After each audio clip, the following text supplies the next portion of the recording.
દરેક મહિલાને થોડા પ્રમાણમાં વ્હાઇટ ડિસ્ચાર્જ થતું હોય છે, પરંતુ વ્હાઇટ ડિસ્ચાર્જ થવું એ ક્યારે નોર્મલ છે અને આપણે ક્યારે ચિંતા કરવી જોઈએ એ વિશે આજે આપણે અહીં જાણીએ. વજાઇના પોતાને સ્વચ્છ રાખવાની એક નેચરલ પ્રક્રિયા ધરાવે છે, જે છે વ્હાઇટ ડિસ્ચાર્જ. સફેદ પાણીમાં વજાઇનાના જૂના ડેડ સેલ્સ, થોડું મ્યુકસ અને વજાઇનલ બેક્ટેરિયા એટલે કે વજાઇનલ ફ્લોરા હોય છે, જે વજાઇનાને સ્વચ્છ રાખવામાં મદદ કરે છે. નોર્મલ ડિસ્ચાર્જ એ ક્લીન, ઓડરલેસ હોય છે. એમાંથી કોઈ પણ પ્રકારની સ્મેલ આવતી નથી અને એમાંથી ખંજવાળ થતી નથી.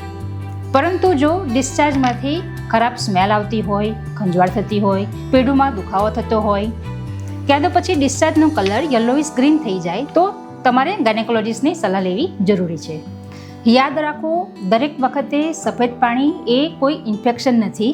તમારા શરીરના સામાન્ય સંકેતોને સમજો અને કોઈ અસામાન્ય લક્ષણો જણાય તો તાત્કાલિક તમારે ડૉક્ટરને કન્સલ્ટ કરવું જોઈએ.